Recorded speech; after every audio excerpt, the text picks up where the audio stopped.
तो फर्स्ट का आंसर है ऑप्शन बी, ₹8,27,475। अगर आप चैनल पर नए हैं तो आप चैनल सब्सक्राइब कर सकते हैं ताकि आपको लेटेस्ट वीडियोस मिलती रहे।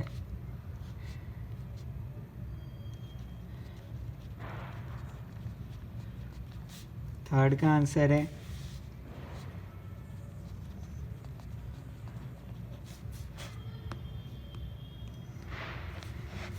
$1.4 का आंसर है डी, थर्ड एंड फोर्थ। 1.5 का आंसर है डी, ₹3,85,000।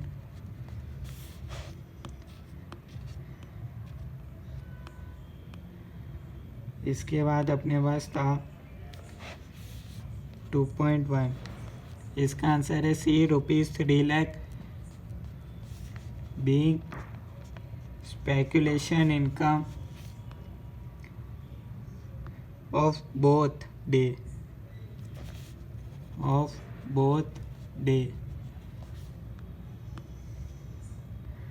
इसके बाद 2.2 का आंसर था ए, ओनली स्टेटमेंट 1।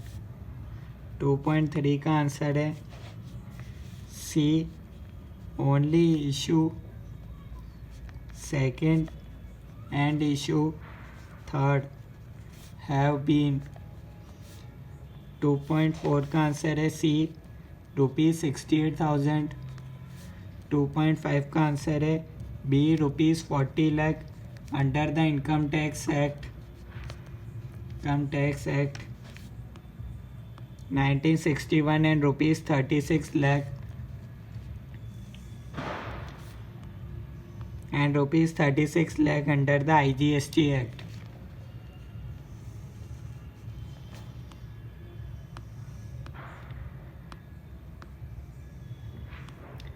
उसके बाद अपने पास था 3.1, इसका आंसर था बी, 22,222। 3.2 का आंसर है डी, 20.8%। 3.3 बी, ₹29 लाख। 3.4 का आंसर है ए, ₹877,800। 3.5 का आंसर है बी, ₹50,000।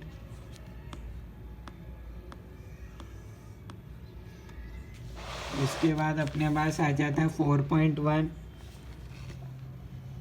इसका आंसर है B, total cost to be capitalised 16,04,545। 4.2 का आंसर है अपने पास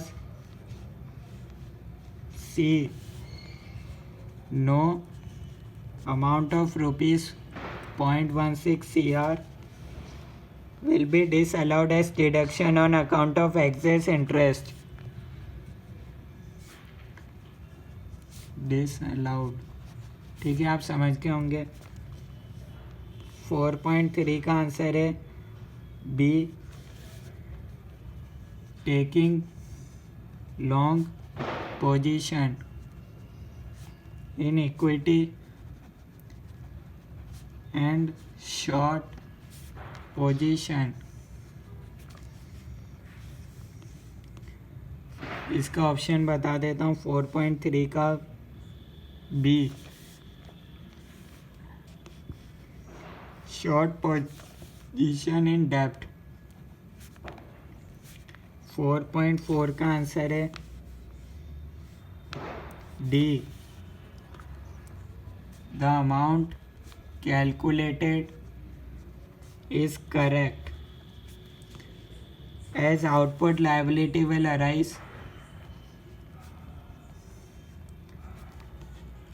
on sales and stock as part of current assets। 4.5 का आंसर है A, the auditor should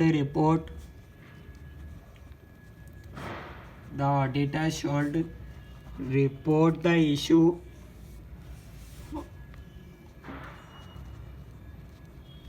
of श्रिंकेजेस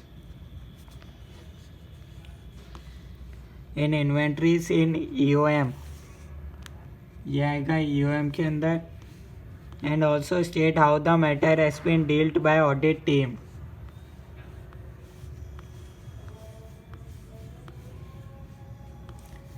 इसके बाद अपने पास आ जाता है 5.1.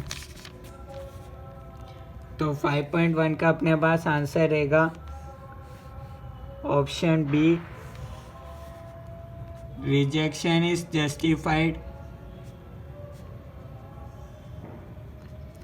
as machinery is used for the manufacture of goods and duty paid on the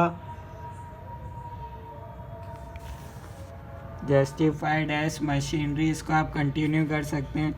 5.2 का अपने पास आंसर है डी 163,200